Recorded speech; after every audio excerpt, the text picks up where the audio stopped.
Hello, everybody. I hope everyone is doing well during this COVID-19 pandemic. And I want to thank you for the organizer for inviting me to give this talk on how to make patients listen to you and follow your advice. I think it is a very interesting topic, but I have to apologize that this topic is actually, the title is actually incorrect. Well, the correct title should be how to make patients listen to themselves and follow your advice. I'm Adrian Wong, and I'm a clinical psychologist working in the Department of Medicine and Therapeutics at the Chinese University of Hong Kong. And as I said, I'm also a registered clinical psychologist practicing in Hong Kong.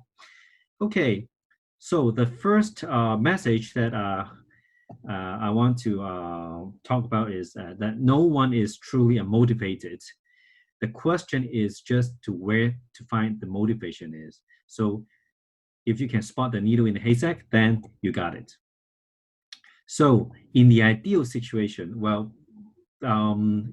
people are, should have a good lifestyle, like including eating healthy food and, eating food from not fried food, and they're involved in a lot of like different activities and physical and intellectual activities. They get good sleep, etc.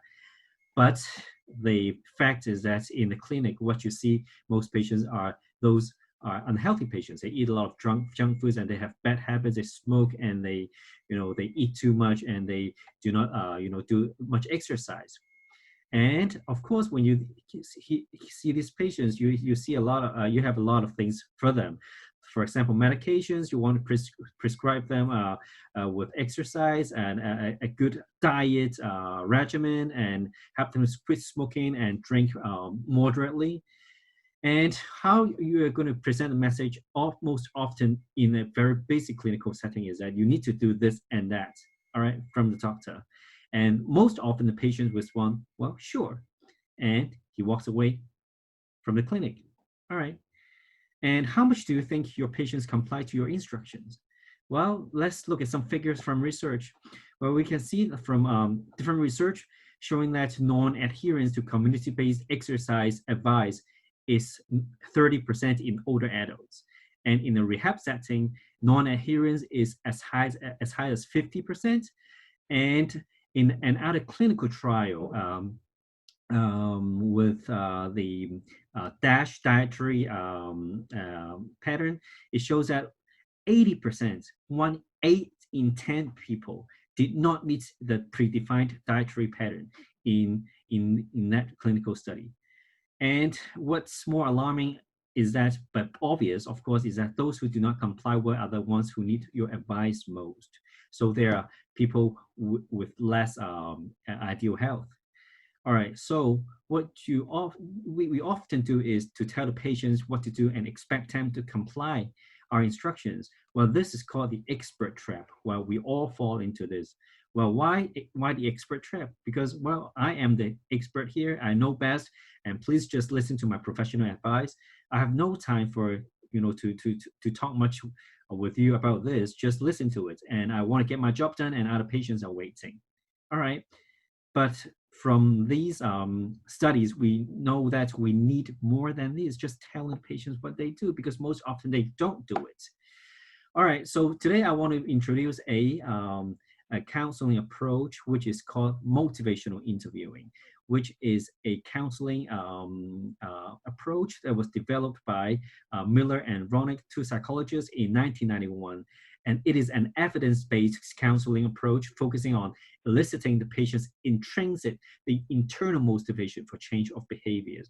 And it is an evidence-based counseling approach which has shown to be effective in different areas, including overweight, obesity, addiction, eating disorders, mental illness, medication adherence, and cardiovascular disease, and many more. So it is a very widely used counseling techniques in both medical and other settings that where the target is behavioral changes.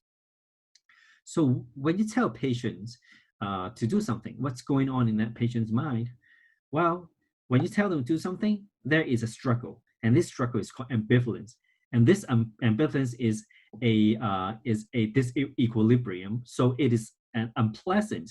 So say for example here, the patient always eats hamburger and he engages in a very unhealthy diet, and you want to want to get this patient to eat more broccoli. So what's going on in his mind? He feels a unpleasant struggle. And if you are telling him, okay, hamburgers are not good, just eat broccoli, so that you try to talk the patients into eating broccoli. When the patient leans toward broccoli, and it increases the salience of the negative aspects, of the bad things about broccoli, and the positive aspects, the good things about hamburger. All right, and that increases the longing, the desire for the hamburger. On the other hand, if you talk to patients about into hamburger, and that would make the patients lean toward hamburger, paradoxically, and it increases the salience of the negative aspects of the hamburger and positive aspects of the broccoli. So it is a struggle. Well, of course, from a healthcare perspective, of course, we want to talk to patients into eating more broccoli. All right. So it is just like this. We want to get the patients away, to break the status quo, also known as the comfort zone. And we want them to work uphill for a brighter future, to eat more broccoli, right? Okay. Now, who is going to be voicing the arguments for change? Most often in clinical settings, we are the ones who do the talking, right? You should quit smoking, you should quit drinking, you should eat more healthily, and you should do more exercise. All right, but let me let me ask you to do 30 minutes of exercise tonight, or if I asked you to check your blood pressure every week. So what's going on in your mind now? All right, try to feel it. What are you saying in your mind? What is your internal speech? All right. So if someone else voices an argument for change, people are likely to respond by expressing a counter-change argument from the other side of their ambivalence. So by continuing to express the arguments against change, people can literally talk themselves out of changing. All right. So if you want you to tell the patients to change and you talk more and more, and people, it is just eliciting some internal arguments to counter that change. But similarly, when people can talk themselves into change by continuing to voice pro-change arguments. So who is voicing the arguments for change? Which is the most effective way? Well, of course, the most effective way is to have the patients voice out these arguments for themselves. So what are the reasons? Why change from the patients? So we are not telling patients, we are asking questions. This concerns the art of asking questions. We're not putting words into patients' mouth. Why do you need to change? All right. So we want to explore the patient's own values and goals. We want to look for patients' own reasons for change. Now, tell me what you care most in your life. What matters most to you? Some people will say family. Some people will say the physical health. How do you hope your life will be a few years from now? And 5 years from now, what would you think you wish you had done? All right. So these are the reasons for change.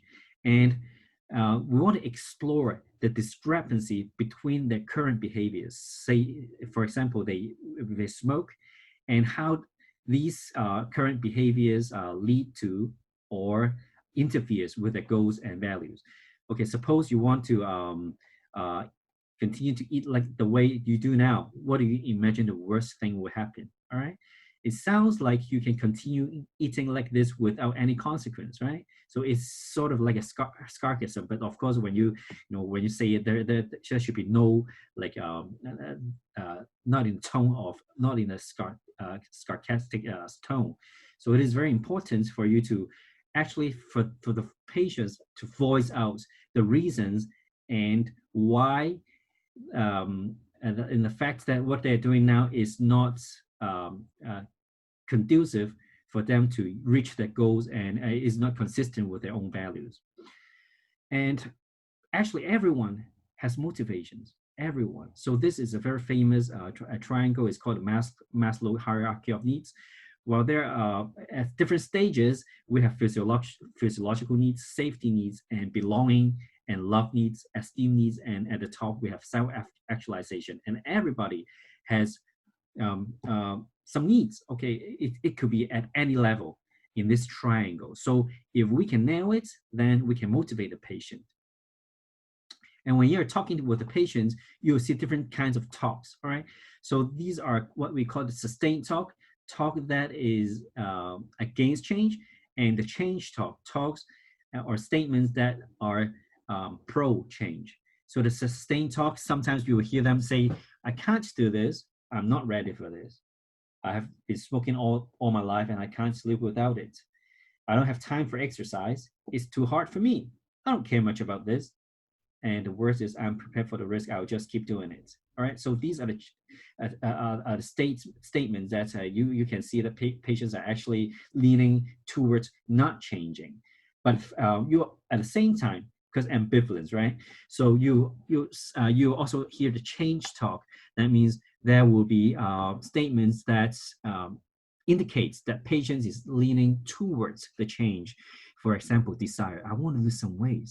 Ability. I'll be able to run for 15 minutes each week. Reasons. I want to be able to see my family longer. And need. Well, something has to change here. Activation. I'm prepared to change my diet and taking steps. Well, already taking steps into that action. I didn't snack in the evening this week. So this is a struggle. There is actually a dance, between the sustained talk and change talk. But it's all right. It's all right because everybody does this, right? So what we want to do is we want to go to the volume knob and then turn down the sustained talk, and we want to turn up the volume of this change talk. And how? Well, when we hear change talk, we want to amplify that change talk. Say, for example, you want to ask more questions. Asking question is the key. Why would you want to do more exercise? Tell me what you don't like about things right now. How has your ways changed you as a person or stopped you from doing what you want? You want to get the person to talk more about the reasons for change. Okay. Now, and this is a very useful technique. So you want to ask them. This is called the importance ruler technique. Okay, on a scale between 0 and 10, 0 being no desire at all, and 10 being the strongest desire, how important for you is this change for? Okay, people may say, okay, it's around 7, and a lot of times we will ask people, okay, 7, why not 8? Why not 9? Why not 10? But here in motivational interviewing, we want to ask, why not lower? Why not 3? Why not 2? Why not 1? All right. Why? It's because we want to elicit change talk. All right. We want them to say, we ask them why it is not lower, because we want them to voice and consolidate the reasons for change. Well, why not 3 is because I want to be in a better shape. Well, why not 2? Because I want to be around to see my family longer. All right. So on the other hand, if you ask why not a high number, then people are going to elicit a sustained talk. Well, why not? If the person says 3, why not 9? Then, well, because it's too hard. Why not 10? Well, because I think it's impossible. All right. So we don't want to elicit more sustained talk. We want to elicit change talk. So we want to ask, why not a lower number? So if we have the reasons and in place, then we can help the patients actually to do more solid planning.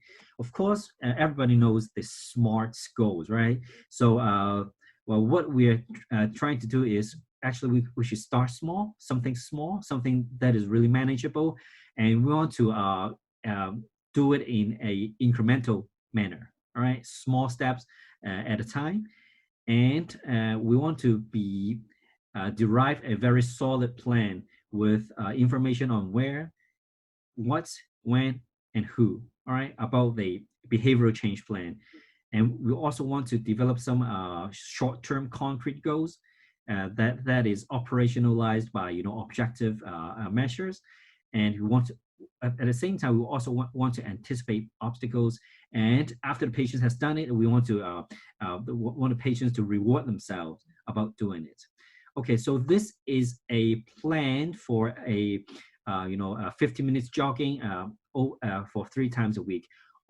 This plan is for a 16-week plan. So the first is, for example, well, what is the smallest step in the first step is to buy running shoes and to figure out where to run and who to go with.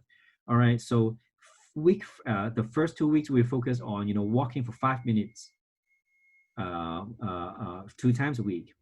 And the next 2 weeks, we'll increase the amount, the frequency of the walking. All right, but we'll keep it at 5 minutes each time. So we'll walk for 5 minutes for 3 times a week, and the next 2 weeks, then we'll go from 5 minutes to 10 minutes, and at the by the end of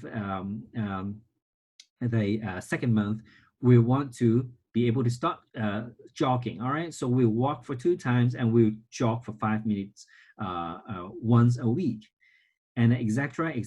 All right, and for the last weeks, then we want to get the patients to to be able to jog for 10 minutes for 3 times, and finally at the last 2 weeks, we want to get the patients try to jog for 50 minutes for 3 times a week. So that is the goal of what we're trying to do. So you see, this is very incremental, and it is very solid. We've patients has already figure out on where to run, who to go with, and when actually to do what, to do walking and to do jogging. All right.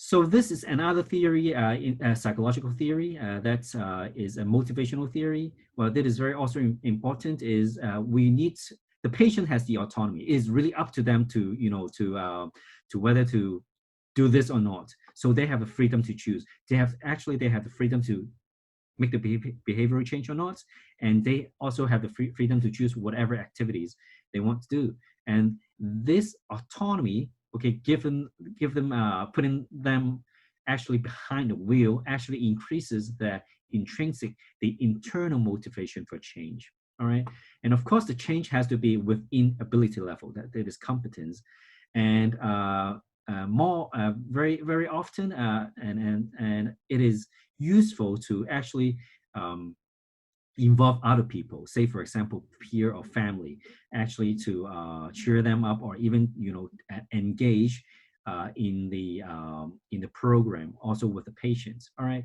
so these are the three things are also important for behavioral changes. Okay, so these are some helpful tips, and well, as I said many times before, asking questions are very important, and because we want the patients to actually voice out the reasons and needs. Well, I know you're very busy, and please also involve other clinic staff, because a lot of motivational interviewing in overseas are done also by doctors and also by nurses in the clinic. All right, involve peers, family, because the social components and the modeling, the observations is also very helpful for the patient to make changes. And well, it is very useful to incorporate the behavioral change into daily routine. Like if you want to walk, well, you have to pick up children from school anyway. So why don't you, rather than taking a bus, then you walk. All right. So incorporate that into daily routine. And what do you expect? Well, you expect that relapse is the rule rather than exceptions. And you also anticipate ups and downs as part of this package. And yes, and so just don't be discouraged. And well, it is, uh, everybody will experience ups and downs as long as the trend is going up. All right. So we want to make the behavioral change as a habit. All right. And so how do we motivate them? And is we can use a progress charting for them. Okay, just chart like how many minutes have you, say for example, exercised this week. And technologies are very useful these days. Some you can ask the patients to get a Fitbit or an Apple Watch. Okay, I don't have any financial conflicts with it. Okay, so you want to ask them to wear this a device so they can monitor and be motivated by their own progress. Okay, so thank you very much. This is one of the last story that I want to share with you, and it is quite motivating, and actually for clinicians, because motivational interviewing works because the patients are actually using their own voices to motivate themselves or their own experience. Okay, so here it goes. When his children telephoned, the father jumped into his car and drove down to the city park library to pick them up. By the time he arrived, a thunderstorm had broken and it was pouring down rain. Waiting at the curb with the engine running, he began searching for a cigarette, going through his pockets, checking under the seat and in the glove compartment. No cigarettes. He put the car in gear, and as it pulled away from the curb, he glanced in his rearview mirror and saw his children coming out of the library into the rain. Nevertheless, he pushed the accelerator and pulled away to a store around the corner, convinced that he could park, rushed in, buy the cigarettes, and get back before his children got seriously wet. Well, he stared past the windshield wipers, and he said to himself, I'm a father who would actually leaving his children staying in the rain to chase after a drug. And he never smoked again. Okay, sorry for the typo, but I think uh, you got the message. Okay, so thank you very, very much, and happy motivating the patients. Bye.